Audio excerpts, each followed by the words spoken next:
Assalamualaikum warahmatullahi wabarakatuh.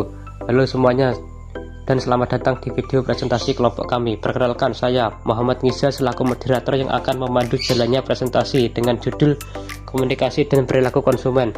Kelompok kami terdiri dari 5 orang, yaitu Nehru Sururil Aulada, Muhammad Ngiza Ngajiban, Khairul Anam, Alfionita Fitri Anggraini, dan Muhammad Ayub Riza Al-Rifai.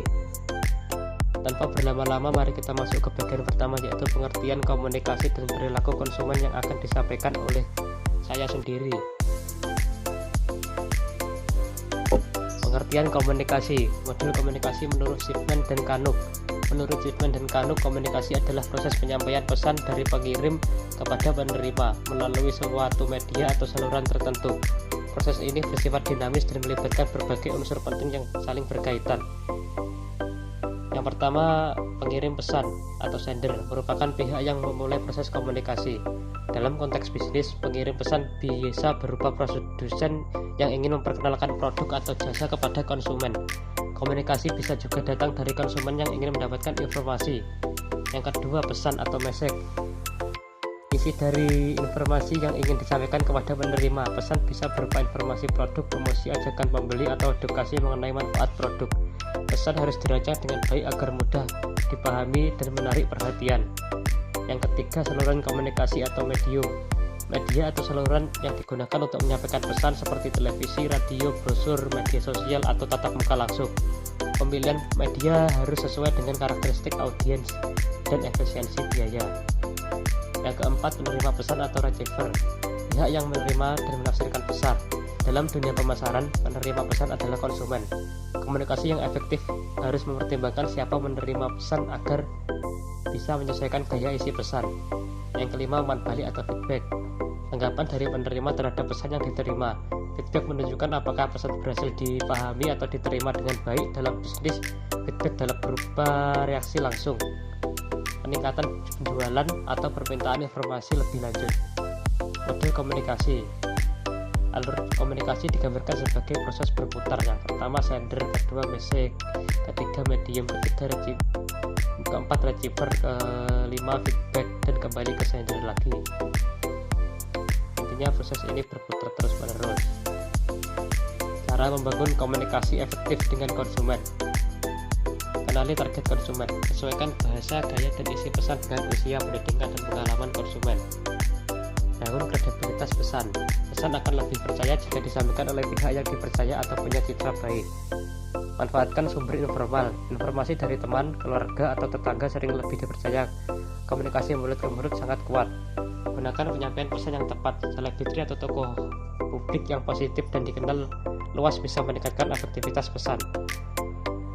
Fokus pada nilai produk. Tekankan kualitas, keunggulan dibanding pesaing, dan solusi yang ditawarkan produk kepada konsumen. Meningkatkan umpan balik. Komunikasi yang efektif memerlukan umpan balik untuk memastikan pesan diterima, dipahami, dan dilaksanakan. Ini adalah beberapa strategi utamanya. Yang pertama, pengulangan pesan. Pesan penting sebaiknya disampaikan lebih dari sekali. Menggunakan cara atau media yang berbeda agar penerima benar-benar memahaminya. Yang kedua, gunakan bahasa sederhana.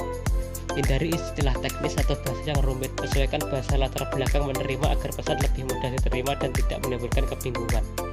Yang ketiga, mendengarkan secara aktif. Manajer harus mendengarkan dengan penuh perhatian, sabar, dan empati untuk memahami kebutuhan dan masalah bawahan. Yang keempat, pilih waktu yang tepat. Hindari menyampaikan pesan saat penerima tidak siap. Waktu yang tidak tepat dapat menyebabkan pesan diabaikan atau tidak dipahami dengan baik. Yang kelima, atur arus informasi. Sampaikan informasi yang benar-benar penting. Terlalu banyak informasi bisa membingungkan dan mengurangi fokus. Yang keenam, bangun kemampuan komunikasi. Komunikasi yang efektif harus jelas, manusiawi, dan efisien. Kemampuan ini membantu membentuk pemahaman, sikap, dan tindakan penerima pesan. Baik, selanjutnya menentukan target audiens dan efektivitas iklan. Segmentasi audiens penting karena audiens bersifat heterogen, usia, gender, dan gaya hidup, motivasi, dan lain. Penyampaian pesan harus sesuai karakteristik audiens agar lebih tepat sasaran. 1. Keterlibatan konsumen dipengaruhi minat dan suasana hati. Yang pertama, minat tinggi, maka perhatian tinggi pada iklan. Yang kedua, produk emosional, parfum, fashion versus rasional, teknologi tinggi. 2. Efektivitas iklan diukur dari yang pertama, pemahaman dan interpretasi pesan. Yang kedua, dampak terhadap peningkatan penjualan. 11.3 Merancang komunikasi yang efektif. 1. Langkah menurut Kotler 2006. A. Tentukan audiens sasaran. B. Tentukan tujuan komunikasi. C. Tentukan strategi komunikasi. D. Rancang pesan. 2. Strategi komunikasi berdasarkan model kognitif menekankan hubungan antara persepsi, pengalaman, dan memori dalam memengaruhi perilaku pembelian. 3. Strategi media. Pilihan media tergantung pada jenis produk, target pasar, tujuan komunikasi. Media harus menjangkau audiens yang sesuai. 4. Strategi pesan. Pesan harus disesuaikan dengan karakteristik audiens, pendidikan, kebutuhan, pengalaman. 11.4 Komunikasi pemasaran adalah komunikasi yang dilakukan antara produsen, perantara, pemasaran, dan konsumen, dan merupakan kegiatan untuk membantu konsumen mengambil keputusan di bidang pemasaran serta mengarahkan pertukaran atau transaksi agar lebih memuaskan dengan menyadarkan semua pihak untuk berpikir, berbuat, dan bersikap lebih baik. Salah satu bentuk komunikasi adalah media periklanan. 11.5 Periklanan. Iklan adalah bentuk prestasi dan promosi non-pribadi tentang ide, barang, dan jasa yang dibayar oleh sponsor tertentu. Sponsor bisa perorangan, kelompok, atau organisasi. Iklan bertujuan untuk meningkatkan reaksi calon pembeli atau pembeli potensial terhadap perusahaan dan penawaran produk perusahaan.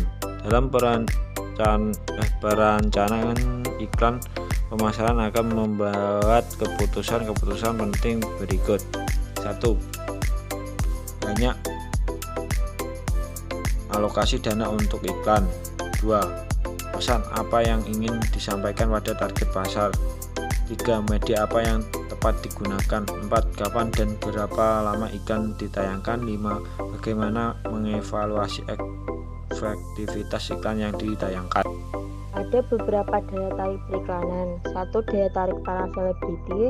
2. Daya tarik humor.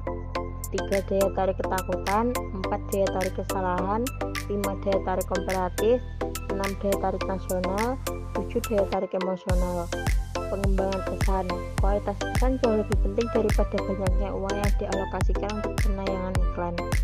Pemasangan iklan dilakukan melalui 3 tingkat untuk mengembangkan pesan, yaitu generasi pesan, penilaian, dan pemilihan, serta pelaksanaan. Maksud penciptaan pesan adalah semua aktivitas untuk mengembangkan jumlah pilihan alternatif pesan tentang produk yang akan dijual. Penilaian dan pemilihan pesan. Ada sejumlah kriteria untuk menilai potensi komunikasi berbagai pesan, termasuk dalam iklan. Daya tarik tema pesan dalam iklan dinilai dengan 3 tingkatan, yaitu sifat yang diinginkan, sifat eksklusif, dan sifat meyakinkan. Pemasar harus menganalisis pesan yang paling diinginkan audiens dari penayangan iklan. Untuk menentukan media apa yang akan dipilih, pemasar harus memperhatikan beberapa hal berikut. 1. Jangkauan media iklan. 2. Frekuensi penayangan. 3. Dampak penayangan iklan. Untuk media yang akan digunakan harus mempertimbangkan beberapa hal berikut. Kebiasaan media, pengamat sasaran, produk, pesan, dan biaya. 11.6 Evaluasi berbagai jenis media. Sejumlah media yang akan dianalisis kelebihan dan kekurangannya sehingga pemasar bisa menentukan atau memilih media yang paling tepat. Surat kabar, kelebihan, fleksibel, pemutaran informasi cepat, jangkauan audiens luas, tingkat kepercayaan audiens tinggi, kekurangan, umur informasi pendek, kualitas gambar kurang, efek domino sempit. Televisi lebih lengkap karena informasi bisa didengar dan juga dilihat. Informasi yang ditangkap mata lebih efektif dilihat, benda bergerak lebih menarik perhatian, jangkauan audiens luas. Kekurangan, biaya mahal, waktu terbatas, menjangkau semua audiens, sulit untuk fokus pada target pasar. Radio, jangkauan luas, biaya murah. Kekurangan, hanya alat pendengar saja, kurang menarik.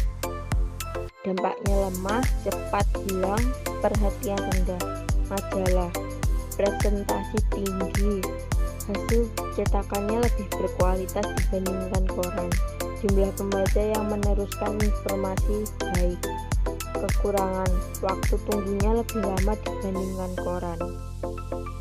Ada 6 hal yang harus kita perhatikan dalam pengomunikasian pesan kepada calon pelanggan agar persepsi mereka dapat cepat terbentuk. 1. Buat pesan sederhana mungkin. Tujuan kita mengomunikasikan pesan kepada pelanggan adalah agar mereka dapat dengan cepat memahami informasi yang ingin kita sampaikan. 2. Fokuskan pada gaya hidup mereka saat menawarkan produk kepada para pelanggan. Para pelanggan tentu akan langsung berpikir apa manfaat produk itu bagi mereka. 3. Tekankan pada nilai yang ditawarkan. Apa maksudnya? Maksudnya adalah jangan terlalu memborbardir pelanggan dengan informasi-informasi yang lebih bersifat teknis. Secukupnya saja. Mungkin porsinya sekitar 15%. Selebihnya tekankan nilai yang kita tawarkan kepada mereka. 4. Ceritakan pengalaman orang lain. Biasanya orang akan lebih mempercayai pengalaman orang lain yang telah memakai produk kita sebelumnya. 5. Gunakan kalimat yang menyentuh emosi. Anda pernah mengenal penulisan iklan copywriting? Secara singkat, penulisan iklan bisa diartikan sebagai kegiatan menulis yang bertujuan untuk memasarkan dan mengiklankan produk, orang, pendapat, ide, dan sebagainya dengan menggunakan kata-kata serta ide yang persuasif. Terus lakukan komunikasi jika menginginkan produk kita selalu berada di depan para pesaing dan menancap kuat di benak pelanggan. Sudah sepatutnya komunikasi yang intensif terus kita lakukan. 11.7 Hukum komunikasi efektif. Agar komunikasi berlangsung dengan baik dan mencapai tujuannya, diperlukan prinsip-prinsip dasar yang mendasari cara berkomunikasi. Salah satu pendekatan yang dapat digunakan adalah prinsip RIS, yang merupakan akronim dari Respect, Empathy, Audible, Clarity, dan Humble. Berikut uraian kelima prinsip tersebut. 1. Respect. Dalam komunikasi, penting untuk selalu menghormati pihak lain, siapapun mereka. Sikap saling menghargai membangun suasana kerja sama yang positif dan meningkatkan keterbukaan penerima pesan. Konsumen yang merasa dihargai cenderung lebih terbuka terhadap informasi atau tawaran yang diberikan. 2. Empati. Empati adalah kemampuan untuk memahami perasaan dan sudut pandang orang lain. Komunikator yang mampu menempatkan diri dalam posisi penerima pesan akan lebih mudah menyesuaikan isi dan cara menyampaikan pesan. Dalam pemasaran, memahami kebutuhan dan kondisi emosional konsumen membuat pesan terasa lebih relevan dan menyentuh. 3. Audible. Pesan yang disampaikan harus dapat diterima secara teknis oleh penerima, artinya dapat didengar, dibaca, atau dilihat dengan jelas.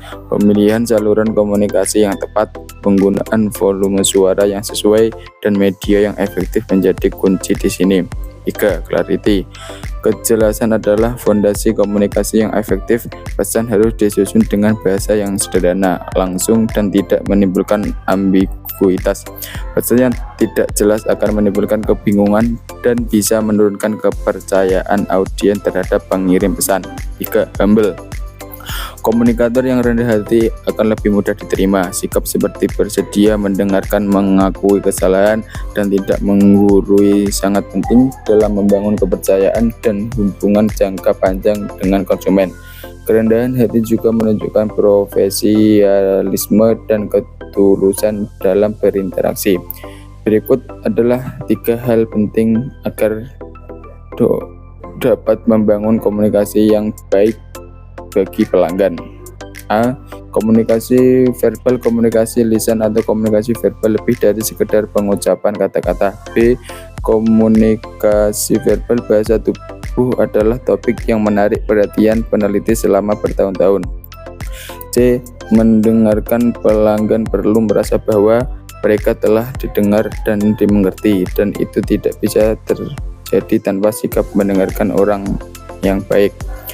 Ada beberapa hal yang dapat diperhatikan wiraniaga agar dapat membangun komunikasi yang baik dengan pelanggan, yaitu perhatikan waktu yang baik, kesan pertama yang sangat menentukan, berbicaralah dengan bersemangat dan antusias, pentingnya menjaga sikap, tidak bersikap menggurui atau merasa lebih tahu, buatlah pelanggan merasa nyaman saat berkomunikasi dengan kita. Kesimpulan, komunikasi yang efektif merupakan kunci utama dalam membangun hubungan yang kuat antara produsen dan konsumen. Berdasarkan model komunikasi menurut Zygmunt dan Nano, proses komunikasi mencakup pengiriman pesan, media, penerima, dan umpan balik, yang semua harus berjalan selaras. Untuk mencapai efektivitas penting untuk memahami karakteristik target audiens, menyusun pesan yang jelas dan menarik, serta memilih media yang tepat. Strategi komunikasi yang efektif mencakup penggunaan bahasa yang sederhana, pendekatan emosional, dan partisipasi aktif konsumen.